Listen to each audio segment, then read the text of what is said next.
Siyabingelela konke amagumbi amanamhlaba sisithi mabaphile abantu kulo mnyaka ka-2026. Singakayi phambili, ngizothanda ukuthi ngixwayise abantu into abangayinanzeleliyo. Sesibuya kumaholideyi bantu bakithi, siyazi bekunemicimbi, abanye bebemenyiwe emcimbini, bafike badla izinyama, badla ukudla. Kuyothi-ke lapho uma ngabe ususuke udle ukudla uthole ukuthi izinto zakho zisuka zingasahambi ngendlela.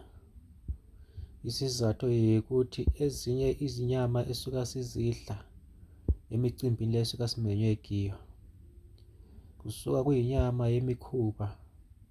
Abanye abantu basuka beyenza imikhuba yabo, and besenza imikhuba yabo, basuka besenza imikhuba yabo ngawe, wena usuke ungakunanzelele. Angisho ukuthi bonke abantu banjalo, kodwa kuphela konyaka siyazi ukuthi kunemikhuba eyenziwayo. Abanye abantu siyabizwa sihambe emcimbini, kanti izithunzi zethu zisala lapho. Sithi mase siyajika noma siyahamba emsebenzini, thola ukuthi emsebenzini akusahambi kahle, umlungu akasakuthandisisi, thola ukuthi mhlawumbe uyamakhetha, umsebenzi awusawutholi, kodwa emveni umsebenzi wokuwuthola. Lokho kuchaza khona ukuthi kuyasuka sokwenziwe umkhuba ngawe, isithunzi sakho sisele, noma ngithi izithunzi zabanye benu zisuka zisele lapho kusenziwa leyo micimbi. Ingakho-ke ngithanda ukuthi ngixwayise bantu bakithi, uyawuvala usheshe uhambe uyogeza kusase-early, uhambe uyophalaziswa kusase-early ukuze lelo thunzi lingakuhlali, ngoba into ayenzeki isuka ngaleso sikhathi. Iyakwazi ukuthatha inyanga into ingayenzakala, ithanda ukuthatha inyanga ezimbili into ingayenzakali, noma ithatha inyanga ezintathu ingayenzakali. Ezinye izinto zithatha 6 months ukubana zingayenzakali. Siyafika 6 months uthola ukuthi into zakho seziqala ukujika, wena usubheke lapho kuseleso sikhathi ukuthi into zakho bezihamba isikhathi sonke, kanti umthunzi wakho wasala lapha kuleyana inyama wayidlayo lapho kwakusenziwa khona umkhuba wona ungakwazi. Usithi nijabule nje umndeni, kanti omunye sesuke wahamba wacupha isithunzi sakho wasebenza ngaso, umuntu etshontsha iy'nhlanhla zakho. Yingakho-ke ngithanda ukulixwayisa khona lapho ukuthi kufanele uhambe uyogeza kusasemasinya. Ngibonge kulokho kwabazwileyo. Then uma ungezwanga nawe ngokwakho, kodwa-ke ngiye ngakucebisa ngisithi kuwo 2026 abantu mabaphile njengoba ngangishilo mina ukuthi angivali. Ngizoqhubeka ngisebenza, hambile-ke ngabuya nezinto zalaba engathi into zabo ziyashoda. Into zabo zikhona abantu bakithi, mawuzazi ukuthi ngathi into yakho iyashoda, into yakho isikhona. Ingakho-ke into engizoyenza zobe la ngu-WhatsApp one by one, and then uma une-feeling ukuthi mhlawumbe ngabe ngukhohliwe, ungifonele, ungayesabi ukungifonela. Ungifonele ungikhumbuze ngoba abantu libanengi enginisebenzayo. Uzothola ukuthi ngithi sengiqedile abantu bonke, kanti bakhona abanye abaseleyo. Umuntu abese siba novalo ukuthi angifonele. Kodwa-ke ulokho uthanda ukuthi ngiqondise futhi lana, ungafona kanye ungangitholi, ngathola i-miss call yakho ngiyakufonela ngibuyele kuwe. Wangi-WhatsApp kanye, ngangithola i-WhatsApp yakho ngiyabuyela kuwe. Okunye futhi ungangifakeli i-message uthi uma uqeda ukufaka i-message ngisayivula ngisayifunda ukuthi usiyangifonela ngo-WhatsApp call. Linda ngifunde i-message ngiyiqede bese ngisitsho ukuthi hhayi ungafona noma ngikuphendule ngo-WhatsApp, hhayi ukuthi ufake i-message ku-WhatsApp uqede ulandelisele nge-call. Ngisuka-ke manje noma isiba-confused ukuthi ngoba nangu ngiqeda vula nje i-message uqeda yithumela manje usulandelisa nge-call. Kuhle ukubana abantu sisebenza ngokuzwisisana. Ngiphinde futhi abasalela emuva mawubona engathi into zakho angiziqedanga ungithinte. Ukhulume nami, ungayesabi ukukhuluma nami.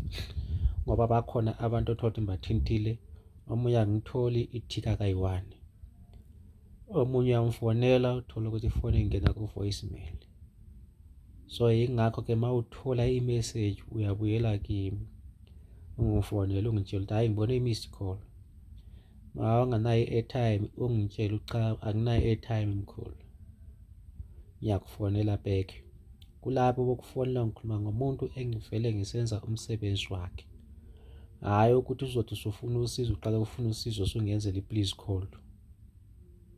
Ngikhuluma ngomuntu esivele sisenza imisebenzi yethu sisonke. Wena othi awupheleliswanga umsebenzi wakho, nalaba engathi zobuya nezinto zabo, izinto zabo zikhona, bayazazi bona izinto engikhuluma ngazo, abashiya iy'nkayiso zabo lapha bethi into zabo zihamba kuyobakwenzela ekhaya, nabafake izinkayiso zabo kuma-akhawunti, into zabo zikhona. Uma ngabe usalele emuva ungitshele ukuthi hhayi ngasalele emuva mkhulu. Ngiyabazi ukuthi ngabantu abangaki abasalele emuva, ngoba ukhona omunye engathi uma ngisithi abasalele emuva wayesefuna ukuthatha i-advantage. Kodwa-ke kuthatha i-advantage ngalolo hlobo umbuza indlela engisebenza ngayo, izinto engizenzayo. Qeda athi yena wakhipha inkanyiso yakhe. Ngingamazi nokumazi loyo muntu. Umuntu osuke ekhiphe inkanyiso yakhe ngiyamazi. Engimsizileyo engiqede ngaye ngiyamazi. Engisuka kaqedi ngaye ngiyamazi. Engisuka phansi ngihamba umango, ngiphuma ngisiya ezindaweni ngisiyamdingela izinto zakhe. Ngiyamazi ukuthi ngubani. Angathathi i-chance ngicabanga ukuthi mhlawumbe umuntu usuke angamazi. Inhlanzi zami zonke ngiyazazi. Nomuntu engamsiza ngo-2017 maye sithi hhayi ngulana umuntu wakwangisiza ngo-2017 sengifuna into ethile, ngisuka ngimazi. As long nje sisho igama ngubani bani ngiyamazi, amaklayenti ami ngiyawazi. Ingakho-ke ngihambile abantu bakithi ngayabuya nazo izinto. Money casting ikhona abantu bakithi eka-6 hours iwu-2.5 inkanyiso. Then bese sisebenza-ke ewu-10% wethu ubhadala mase sikusizile-ke. U-10% ukhipha kule mali esuka siyenze ku-money casting ritual. Eka-2.5 ingu-6 hours. Bese kusiba khona-ke 2 days ingu-1.5 inkanyiso. Bese kusiba khona-ke sinayo i-money booklet. Asozithwalo lezi zinto abantu bakithi, ngithanda ukuthi abantu bazwisise. Akusona sithwalo, angeke kunikeze isithwalo ungazange usifune wena. Nalapho uma uzolanda isithwalo siyakutshela ukuthi hhayi lesi isithwalo sihamba kanje nakanje nakanje. Usuyavuma wena, usuyazithathela, ngeke sikuthathise into ongayifuniyo. Khona i-money booklet i-1000. Siyakwazi futhi nayo ukuyithumela uma usekudeni. I-money booklet ingu-1000 bantu bakithi. Izinto eziningi angeke ngicacise ku-YouTube. Into ngiyicacisa uma ngabe umuntu eyifuna efake inkanyiso yakhe, ilapho engiyicacisa khona ukuthi iyini i-money booklet, uyisebenzisa kanjani, ngoba ngamafutha lawa. Nokutshela ukuthi udinge imali enjani nenjani, ubuse uyagcobisa, ubuse ususenza kanjani ukuze ikwazi ukukhiqizela leyo mali osuka uyifuna. Inkanyiso le 1000. And then uma ngabe sesiqedile-ke sizokhipha futhi u-10% wami. Ikhona-ke i-gambling charm. I-gambling charm ingumbhemiso engu-800. Ngithanda ukuthi ngiyiqondise le i-gambling charm engumbhemiso. Ngiyokuphupha izinamba. Mawufuna ehlangane nebhola zinhlanga. Izinhlanga-ke zona iwu-2000 male ehlangane nebhola. Kodwa le eyezinamba ingu-800 ingumbhemiso, iyakuphophisa izinamba. And bese sibuya intebe yemali ikhona bantu bakithi, inkanyiso yayo okwamanje ingu-1000. Akusona sithwalo leso, futhi lezi zinto engizibala lapha akuzona sithwalo. Nala abantu themba bayazwisisa. Bese ngibuya futhi ukhona umuthi wokubamba umthakathi. Lowo muthi uyasebenza futhi nokubamba amasela. Unebhizinisi lakho, unekhaya lakho, usuka bahlalithi bekungenela, unezifuyo bayazintshontsha, ukhona umuthi wokubamba amasela. Lo muthi ma bekutshontshela izifuyo, ma umuntu efike eqhuba izifuyo zakho, uzoziqhuba ethalo ngathi uhamba nazo kwenye indawo, kodwa eziqhuba eziletha emzini wakho. Ma efika nazo emzini wakho uzofika nje aphele amandla. Njalo nje umthakathi ma engena ekhaya lakho uvuka umthola emile efrizile emzini wakho. Isela ma lifuna ukukutshontshela, ma ngabe umuntu ohlezi uhamba endleleni, abantu babamba inkunzi bayenza yonke lento. Ma umuntu ezama ukubamba inkunzi noma ekuthathela into yakho, kuphamulela into yakho, uyafriza nje, uyawoma. And then ukuthi umkhulule, ufonela mina ngutshela ukubana uyenza kanjani, ngoba ikhona inhlawulo kumele ayikhiphe ukuze akhululeke.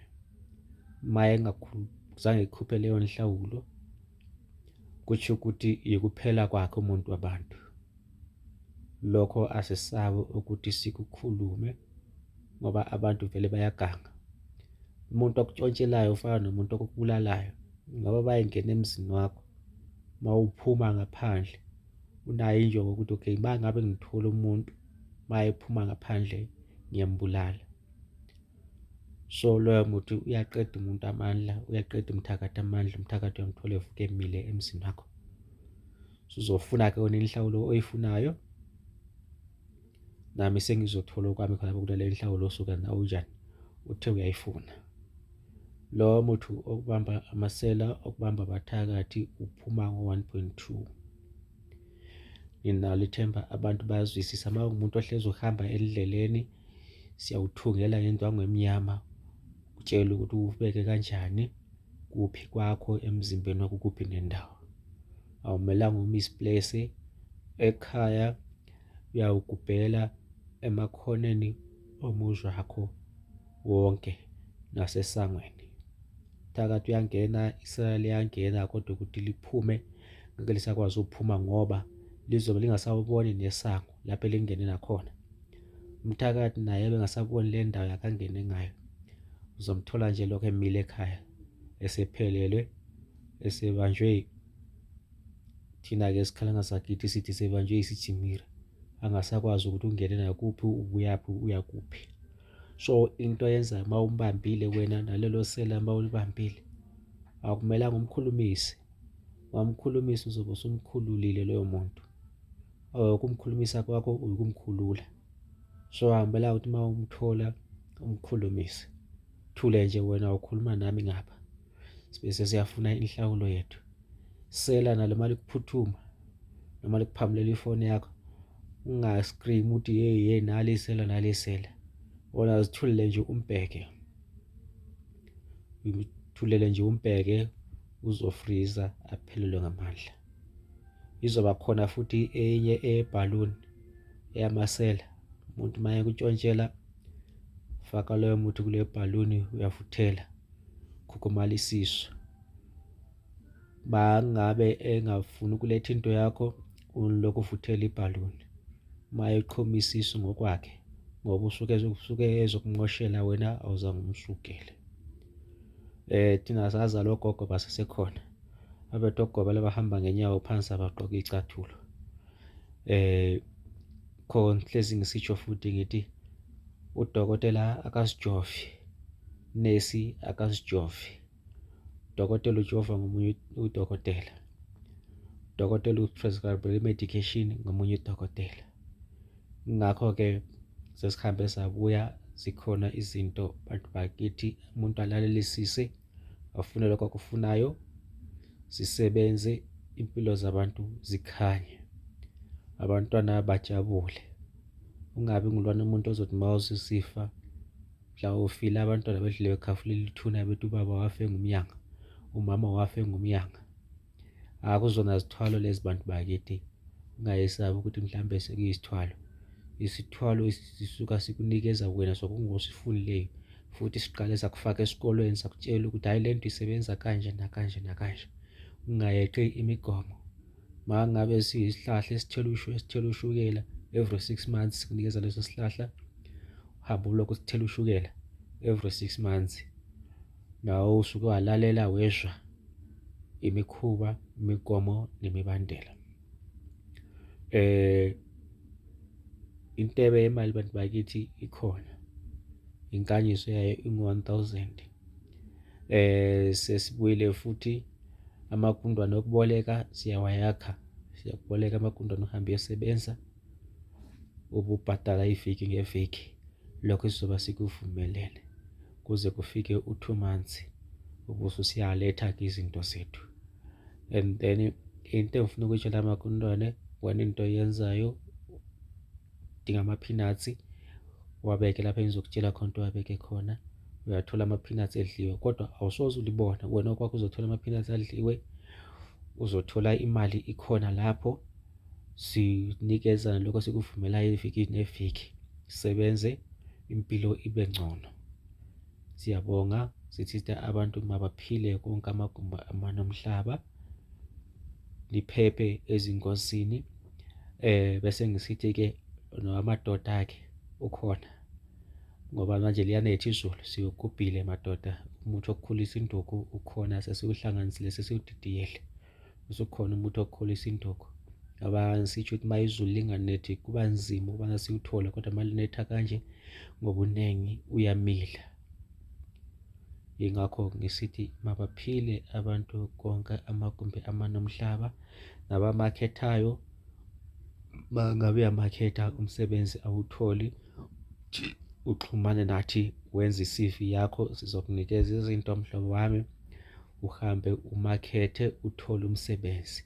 Labo abamakhethayo ngizokubeka nje kucace, asikuchaji, wena ngozikhanyiselayo ngalokho ozikhanyisela ngakho, uhambe umakhetha uthole umsebenzi, usebenze subuze sibhadala-ke.